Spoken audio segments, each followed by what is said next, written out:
الرحیم. شروع اللہ کے نام سے جو بڑا مہربان نہایت رحم والا ہے. الرحمن وہ جو نہایت مہربان ہے.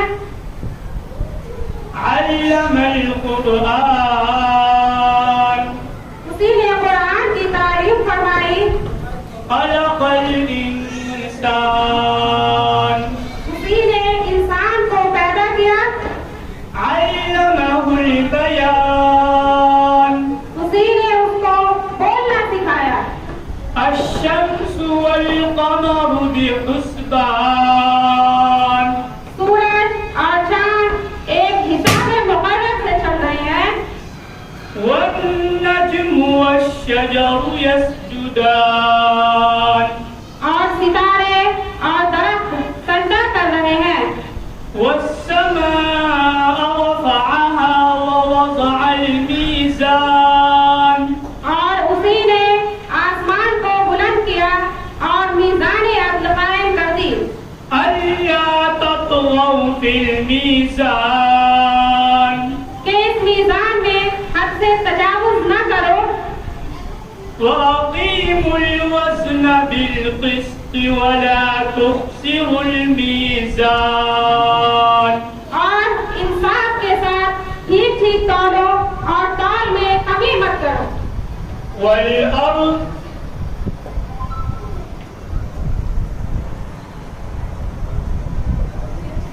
وضعها للأنام اور اسی نے خلقت کے لیے زمین بچھائی. فيها فاكهة والنخل ذات الأكمام اس میں میوے اور کھجور کے درخت ہیں جن کے خوشوں پر غلاف ہے. والحب ذو العصف والريحان اور اناج جن کے ساتھ بھوسے ہوتے ہیں اور خوشبودار پھول. فبأي آلاء ربكما تكذبان تو تم اپنے پروردگار کی کون کون سی نعمتوں کو جھٹلاؤ گے. خلق الإنسان من صلصال كالفخار اسی نے انسان کو پھینکنے کی ایک کھنکھناتی مٹی سے بنایا. وخلق الجان من مارج من نار اور جنات کو آگ کے شعلے سے پیدا کیا. فبأي آلاء ربكما تكذبان تو تم اپنے پروردگار کی کون کون سی نعمتوں کو جھٹلاؤ گے. رب المشرقين ورب المغربين وہی دونوں مشرق اور دونوں مغرب کا مالک ہے.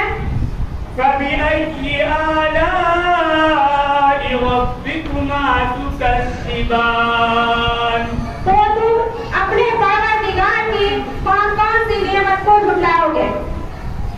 مرج البحرين يلتقيان اسی نے دو سمندر جاری کیے جو آپس میں ملتے ہیں. بينهما برزخ لا يبغيان دونوں میں ایک پردہ ہے کہ وہ اس سے تجاوز نہیں کر سکتے. فبأي آلاء ربكما تكذبان تو تم اپنے پروردگار کی کون کون سی نعمتوں کو جھٹلاؤ گے. يخرج منهما اللؤلؤ والمرجان انہی سمندروں سے موتی اور سیپ نکلتے ہیں. فبأي آلاء ربكما تكذبان تو تم اپنے پروردگار کی کون کون سی نعمتوں کو جھٹلاؤ گے. وله الجوار المنشآت في البحر كالأعلام اور یہ جہاز بھی اسی کے ہیں جو سمندر میں پہاڑوں کی طرح اونچے اٹھتے ہوتے ہیں. فبأي آلاء ربكما تكذبان تو تم اپنے پروردگار